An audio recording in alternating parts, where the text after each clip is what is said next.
ओम शांति। आज 1 सितंबर 2020 की साकार मुरली। पहले सुनते हैं मुरली के कुछ मुख्य पॉइंट्स। आज बाबा हम बच्चों को प्यार से कर्म की गति को समझाते हुए कहा, पहला पॉइंट, कर्म होता है एक अच्छा, दूसरा बुरा। कर्म बुरा होता है रावण राज्य में। रावण राज्य में सबके कर्म विकर्म बन गए हैं। एक भी मनुष्य नहीं जिससे विकर्म न होता हो।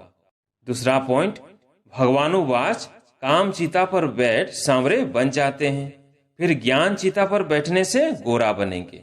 अब जो भी समझाते हैं तो काम चिता पर बैठ न सके, परंतु ऐसे भी हैं जो औरों को समझाते समझाते काम चिता पर बैठ जाते हैं। फिर बाबा ने बहुत ही सुंदर बात कहा। तीसरा पॉइंट, जो याद ही नहीं करते तो कट भी नहीं उतरती। बहुत कट चढ़ी हुई होगी तो उसे पुरानी दुनिया की कशिश होती रहेगी। सबसे बड़ी कट चढ़ती है विकारों से। पतित भी उनसे बने हैं। अपनी जांच करनी है, हमारी बुद्धि क्रिमिनल तरफ तो नहीं जाती। चौथा पॉइंट, लोग समझते हैं फलाने ने मोक्ष को पाया। उनको क्या पता, अगर मोक्ष को पा लिया फिर तो उनका क्रियाकर्म आदि भी नहीं कर सकते। यहाँ ज्योत आदि जगाते हैं कि उनको कोई तकलीफ न हो। अब मुरली सुनते हैं विस्तार से। मीठे बच्चे, बाप आए हैं तुम्हें कर्म अकर्म विकर्म की गुह्य गति सुनाने। जब आत्मा और शरीर दोनों पवित्र है तो कर्म अकर्म होते हैं, पतित होने से विकर्म होते हैं। आज का प्रश्न, आत्मा पर कट अर्थात जंक चढ़ने का कारण क्या है? कट चढ़ी हुई है तो उसकी निशानी क्या होगी? उत्तर, कट चढ़ने का कारण है विकार। पतित बनने से ही कट चढ़ती है। अगर अभी तक कट चढ़ी हुई है तो उन्हें पुरानी दुनिया की कशिश होती रहेगी। बुद्धि क्रिमिनल तरफ जाती रहेगी, याद में रह नहीं सकेंगे।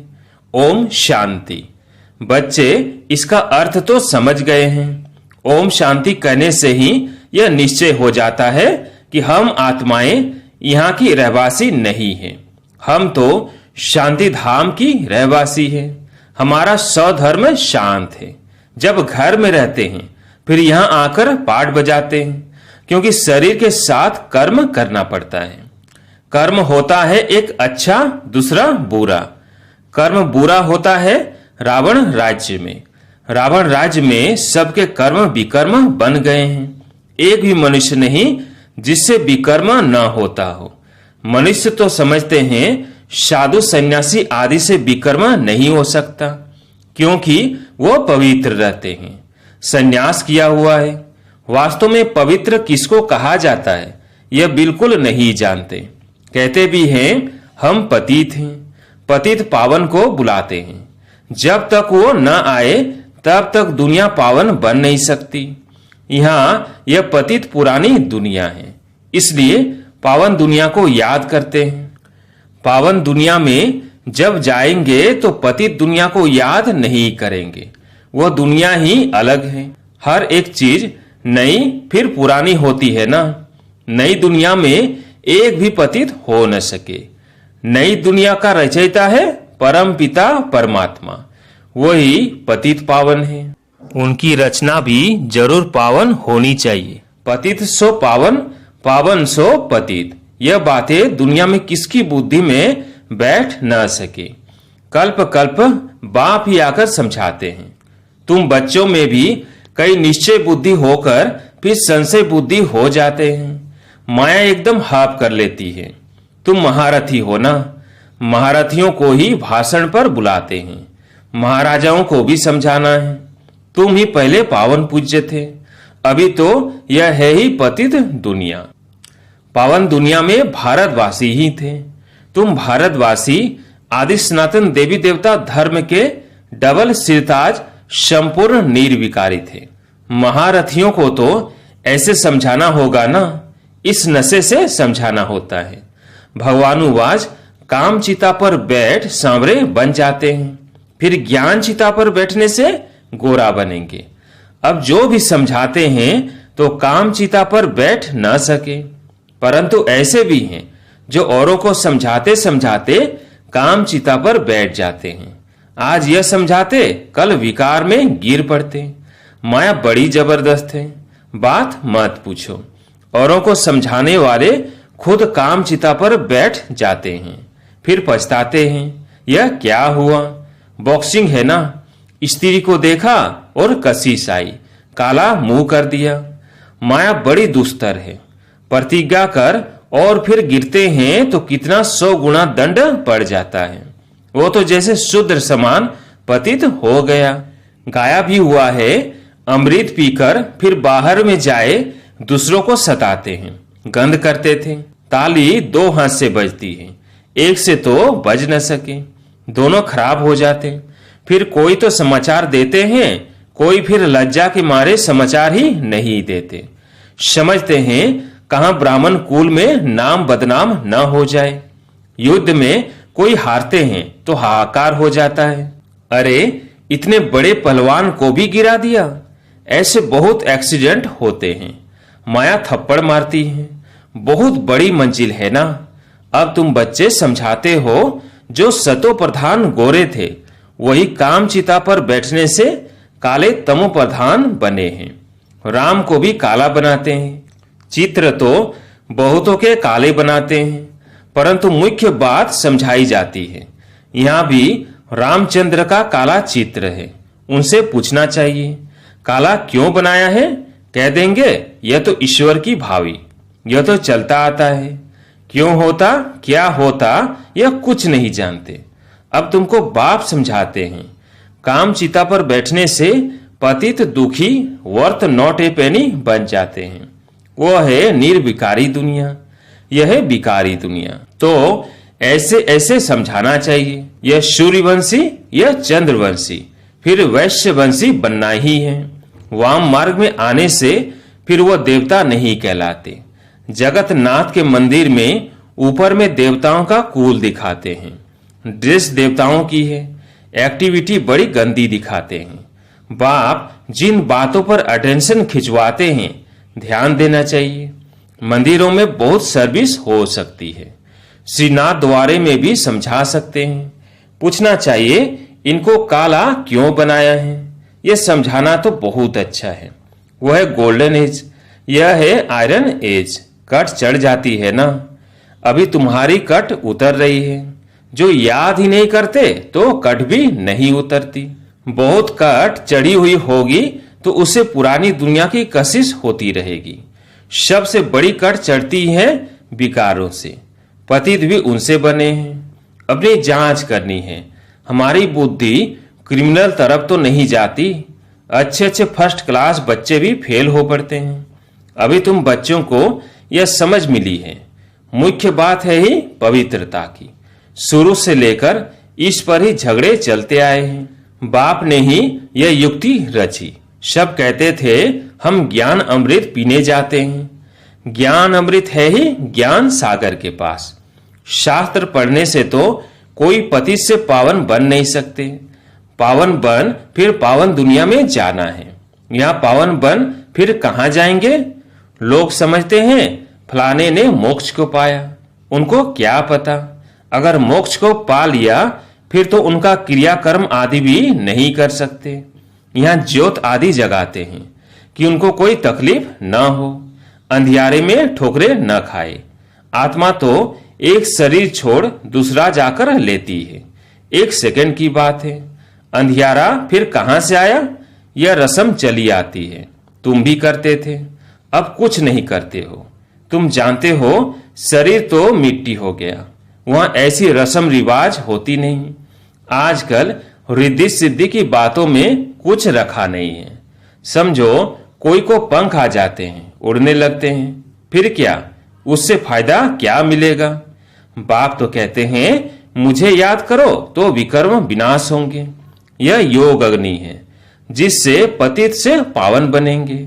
नॉलेज से धन मिलता है, योग से एवर हेल्दी, पवित्र ज्ञान से एवर वेल्दी धनवान बनते हैं। योगी की आयु हमेशा बड़ी होती है, भोगी की कम। कृष्ण को योगेश्वर कहते हैं। ईश्वर की याद से कृष्ण बना है। उनको स्वर्ग में योगेश्वर नहीं कहेंगे, वो तो प्रिंस है। पास्ट जन्म में ऐसा कर्म किया है जिससे यह बना है। कर्म अकर्म विकर्म की गति भी बाप ने समझाई है। आधा कल्प है राम राज्य, आधा कल्प है रावण राज्य। विकार में जाना यह है सबसे बड़ा पाप। सब भाई बहन है ना, आत्माएं सब भाई भाई है। भगवान की संतान होकर फिर क्रिमिनल असॉल्ट कैसे करते हैं? हम बीके विकार में जा नहीं सकते। इस युक्ति से ही पवित्र रह सकते हैं। तुम जानते हो अभी रावण राज्य खत्म होता है, फिर हर एक आत्मा पवित्र बन जाती है। उसको कहा जाता है घर घर में सोझरा।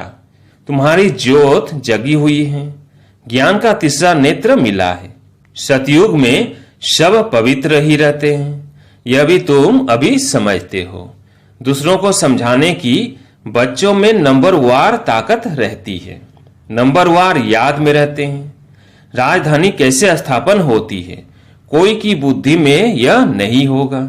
तुम सेना हो ना, जानते हो याद के बल से पवित्र बन हम राजा रानी बन रहे हैं। फिर दूसरे जन्म में गोल्डन स्पून इन माउथ होगा। बड़ा इम्तिहान पास करने वाले मर्तबा भी बड़ा पाते हैं। फर्क पड़ता है ना, जितनी पढ़ाई उतना सुख। ये तो भगवान पढ़ाते हैं। यह नशा चढ़ा हुआ रहना चाहिए। चोब चीनी अर्थात ताकत का माल मिलता है। भगवान बिगर ऐसा भगवान भगवती कौन बनाएंगे? तुम अभी पति से पावन बन रहे हो, फिर जन्म जन्मांतर के लिए सुखी बन जाएंगे, ऊंच पद पाएंगे। पढ़ते पढ़ते फिर गंदे बन जाते हैं। देह अभिमान में आने से फिर ज्ञान का तीसरा नेत्र बंद हो जाता है। माया बड़ी जबरदस्त है। बाप खुद कहते हैं बड़ी मेहनत है। मैं कितनी मेहनत करता हूं ब्रह्मा तन में आकर, लेकिन समझकर फिर भी कह देते ऐसे थोड़ी हो सकता है। शिव बाबा आकर पढ़ाते हैं, हम नहीं मानते, यह चालाकी है। ऐसे भी बोल देते हैं राजाई तो स्थापन हो ही जाएगी। कहते हैं ना सच की बेड़ी हिलती है परंतु डूबती नहीं। कितने विघन पड़ते हैं। अच्छा मीठे मीठे सिकिलधे नूरे रतन श्याम से सुंदर बनने वाली आत्माओं प्रति माता पिता बाप दादा का दिल व जान सीख वो प्रेम से याद प्यार और गुड मॉर्निंग। रूहानी बाप की रूहानी बच्चों को नमस्ते। हम रूहानी बच्चों की रूहानी बाप दादा को याद प्यार गुड मॉर्निंग नमस्ते नमस्ते। धारणा के लिए मुख्य सार। पहला पॉइंट, योग की अग्नि से विकारों के कट अर्थात जंक को उतारना है। अपनी जांच करनी है कि हमारी बुद्धि क्रिमिनल तरफ तो नहीं जाती है। दूसरा पॉइंट, निश्चय बुद्धि बनने के बाद फिर कभी किसी भी बात में संशय नहीं उठाना है। विकर्मों से बचने के लिए कोई भी कर्म अपने स्वधर्म में स्थित होकर बाप की याद में रहना है।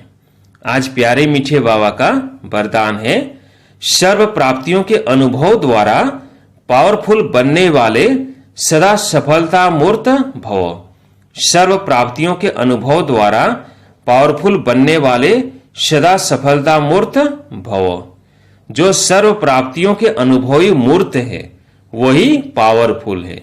ऐसी पावरफुल सर्व प्राप्तियों की अनुभवी आत्माएं ही सफलता मूर्त बन सकती है, क्योंकि अभी सर्व आत्माएं ढूंढेगी कि सुख शांति के मास्टर दाता कहां है। तो जब आपके पास सर्व शक्तियां स्टॉक होगा तब तो सबको संतुष्ट कर सकेंगे। जैसे आजकल एक ही स्टोर से सब चीजें मिल जाती हैं, ऐसे आपको भी बनना है। ऐसे नहीं सहन शक्ति हो सामना करने की नहीं, सर्व शक्तियों का स्टॉक चाहिए तब सफलता मूर्त बन सकेंगे। आज का स्लोगन, मर्यादाएं ही ब्राह्मण जीवन के कदम है। कदम पर कदम रखना माना मंजिल के समीप पहुंचना। मातेश्वरी जी के अनमोल महावाक्य। हेडलाइन, पुरुषार्थ और प्रारब्ध का बना हुआ अनादि ड्रामा। मातेश्वरी, पुरुषार्थ और प्रारब्ध दो चीजें हैं। पुरुषार्थ से प्रारब्ध बनती है, यह अनादि सृष्टि का चक्र फिरता रहता है। जो आदि सनातन भारतवासी पूज्य थे वही फिर पुजारी बने, फिर वही पुजारी पुरुषार्थ कर पूज्य बनेंगे। यह उतरना और चढ़ना अनादि ड्रामा का खेल बना हुआ है। जिज्ञासु मातेश्वरी, मेरा भी यह प्रश्न उठता है कि जब यह ड्रामा ऐसा बना हुआ है तो फिर अगर ऊपर चढ़ना होगा तो आप ही चढ़ेंगे, फिर पुरुषार्थ करने का फायदा ही क्या हुआ? जो चढ़ेंगे फिर भी गिरेंगे, फिर इतना पुरुषार्थ ही क्यों करें? मातेश्वरी, आपका कहना है कि यह ड्रामा हूबहू रिपीट होता है, तो क्या ऑलमाइटी परमात्मा सदा ऐसे खेल को देख खुद थकता नहीं है? जैसे 4 ऋतुओं में सर्दी, गर्मी आदि का फर्क रहता है, तो क्या इस खेल में फर्क नहीं पड़ेगा? मातेश्वरी, बस यही तो खूबी है इस ड्रामा की, हूबहू रिपीट होता है। और इस ड्रामा में और भी खूबी है जो रिपीट होते हुए भी नित्य नया लगता है। पहले तो अपने को भी यह शिक्षा नहीं थी, लेकिन जब नॉलेज मिली है तो जो भी सेकंड बाय सेकंड चलता है भल हूबहू कल्प पहले वाला चलता है, परंतु जब उनको साक्षी समझ देखते हैं तो नित्य नया समझते हैं। अब इस सुख दुख दोनों की पहचान मिल गई, इसलिए ऐसे नहीं समझना अगर फेल होना ही है तो फिर पढ़े ही क्यों? नहीं, फिर तो ऐसे भी समझे अगर खाना मिलना होगा तो आप ही मिलेगा, फिर इतनी मेहनत कर कमाते ही क्यों हो? वैसे हम भी देख रहे हैं अब चढ़ती कला का समय आया है, वही देवता घराना स्थापन हो रहा है, तो क्यों ना अभी ही वो सुख ले लेवे। जैसे देखो, अब कोई जज बनना चाहता है तो जब पुरुषार्थ करेगा तब उस डिग्री को हासिल करेंगे ना। अगर उसमें फेल हो गया तो मेहनत ही बर्बाद हो जाती है, परंतु इस अविनाशी ज्ञान में फिर ऐसा नहीं होता। जरा भी इस अविनाशी ज्ञान का विनाश नहीं होता। करके इतना पुरुषार्थ न कर देवी रॉयल घराने में न भी आवे, परंतु अगर कम पुरुषार्थ किया तो भी उस सतयुगी देवी प्रजा में आ सकते हैं। परंतु पुरुषार्थ करना अवश्य है, क्योंकि पुरुषार्थ से ही प्रारब्ध बनेगी। बलिहारी पुरुषार्थ की ही गाई हुई है। यह ईश्वरीय नॉलेज सर्व मनुष्य आत्माओं के लिए है। पहले पहले तो अपने को एक मुख्य पॉइंट ख्याल में अवश्य रखनी है। जब इस मनुष्य सृष्टि झाड़ का बीज रूप परमात्मा है, तो उस परमात्मा द्वारा जो नॉलेज प्राप्त हो रही है वो सब मनुष्यों के लिए जरूरी है। सभी धर्म वालों को यह नॉलेज लेने का अधिकार है। भल करके धर्म की नॉलेज अपनी अपनी है, हरेक का शास्त्र अपना अपना है, हरेक की मत अपनी अपनी है, हरेक का संस्कार अपना अपना है, लेकिन यह नॉलेज सब के लिए है। भल वो इस ज्ञान को न भी उठा सके, हमारे घराने में भी न आवे, परंतु सबका पिता होने के कारण उनसे योग लगाने से फिर भी पवित्र अवश्य बनेंगे। इस पवित्रता के कारण अपने ही सेक्शन में पद अवश्य पाएंगे, क्योंकि योग को तो सभी मनुष्य मानते हैं। बहुत मनुष्य ऐसे कहते हैं हमें भी मुक्ति चाहिए, मगर सजाओं से छूट मुक्त होने की शक्ति भी इस योग द्वारा मिल सकती है। अच्छा, ओम शांति।